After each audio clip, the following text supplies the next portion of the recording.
నమస్తే, welcome to reflection news. నేను Sharma. Iran విషయంలో ట్రంప్నకు పుతిన్ వార్నింగ్. వీడిద్దరు ఏదో ముచ్చట పెడుతున్నారని కాదు, పుతిను ట్రంప్ గారికి గట్టి హెచ్చరికలు జారీ చేసిండు. బిడ్డ జర పదిలం, నీ ఏమైనా శృతి మించి రాగానే పడితే ఇరాన్ కూడా గట్టిగా అంటున్నది, నీ పండు వలగొడతా, మా దగ్గర పెద్ద ఆయుధం ఉన్నది, అది వదిలేమనుకో అమెరికా కొలాప్స్, క్లోజ్ అయిపోతుంది. మొత్తం శత్రువులను తెచ్చుకున్నాడు, వీని చుట్టూ శత్రువులను తెచ్చుకున్నాడు. అక్కడ అమెరికా వాళ్ళు కూడా వీనికి ఎప్పుడు చచ్చిపోతాడు అనే స్థితికి వచ్చింది.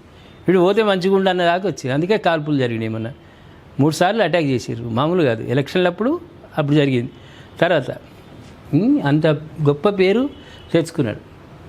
ఇరాన్ విషయంలో అమెరికా అధ్యక్షుడు డొనాల్డ్ ట్రంప్ నాకు రష్యా అధ్యక్షుడు పుతిన్ గట్టి హెచ్చరికలు జారీ చేశారు.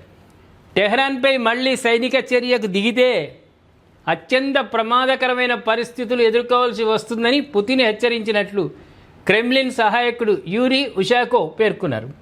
ఉక్రెయిన్ యుద్ధం, పశ్చిమాసియాలో నెలకొన్న పరిస్థితులపై ఇరు దేశాల నేతలు 90 నిమిషాల పైగా ఫోన్లో మాట్లాడుకున్నారు. ఇరాన్తో కాల్పుల విరమణ పొడిగించాలన్న ట్రంప్ నిర్ణయాన్ని పుతిన్ స్వాగతించారని ఉషాకోవ్ తెలిపారు. వాస్తవం మంచిదే అది. ఈ చర్యతో దౌత్య చర్చలకు మార్గం సుగమవుతుందని వెల్లడించినట్లు పేర్కొన్నారు. ఒకవేళ అమెరికా, ఇజ్రాయెల్ మరోసారి ఇరాన్పై దాడులకు దిగితే పశ్చిమాసియాతో సహా మొత్తం అంతర్జాతీయ సమాజం తీవ్ర పరిణామాలు ఎదుర్కోవాల్సి ఉంటుందని పుతిన్ హెచ్చరించినట్లు వెల్లడించారు.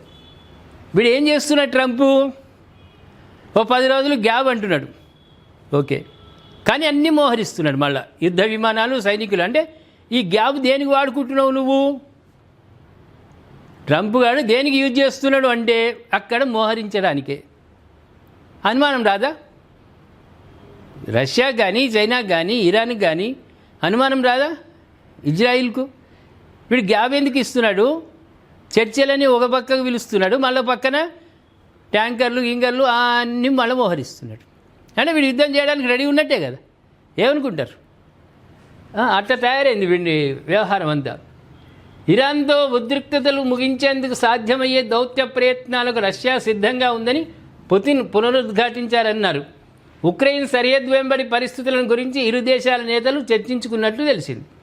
పుతిన్ సంభాషణలో ఇరాన్ వద్ద ఉన్న శుద్ధి చేసిన యురేనియం నిల్వల గురించి మాట్లాడుకున్నట్లు అధ్యక్షుడు ట్రంప్ తెలిపారు.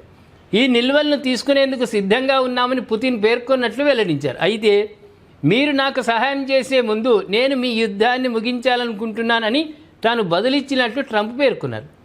ఈ సందర్భంగా త్వరలో ఉక్రెయిన్లో కాల్పుల విరమణకు అవకాశం ఉందని సంకేతాలు ఇచ్చారు.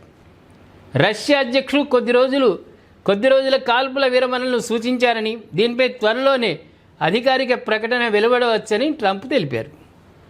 ఏదైనా యుద్ధం ముగించాలి, మీ చర్చల మీద మనువడ, ఆ చర్చలొద్దు మన్నొద్దు, దొంగ చర్చలు. ఆ మధ్యలో ఇస్లామాబాద్ ఒకటి మోపైంది, దరిద్రమైన దేశం పాకిస్తాన్. వాడు షరీఫ్ గాడు ఉన్నాడు, వాడు ప్రధాని, వాడోటి వేస్ట్ గాడు, వాడిని నమ్ముకున్నారు, పాకిస్తాన్ నమ్ముకున్నారు. చర్చలు మొత్తం గోవింద అవుతున్నాయి. మా దగ్గర రండిరా, భారతదేశంలో చర్చలు జరపండి. మా మోదీజీ మధ్యలో దౌత్యం నిర్వహిస్తాడు. మోదీ వద్దన్న అమిత్ షా గారు ఉన్నారు, రాజ్నాథ్ సింగ్ ఉన్నాడు. వీళ్ళు కూర్చుంటారు, పరిష్కారం అవుతుందిగా. పాకిస్తాన్ నుండి ఎందుకు నమ్ముతున్నావురా ట్రంప్? వాడు హోటల్కు బిల్ కట్టలేదు, వాడు పైసలు కట్టలేదు, హోటల్కి ఎగ్గొట్టిండు వాడు. వాడినెట్ట నమ్ముతున్నావు నువ్వు? పాకిస్తాన్లో చర్చలంటే విఫలమే. ఇండియాకి రండి, మా దగ్గర భారతదేశానికి స్వాగతం చెప్తూ. ప్రేక్షకులారు ఏమంటారు? రష్యా హెచ్చరికలను ట్రంప్ పట్టించుకుంటాడా, పట్టించుకోడా? అందులో మనకు ఉద్దేశం ఎట్లా ఉంది? యుద్ధం ఆగాలని ఉందా, కావాలని ఉందా?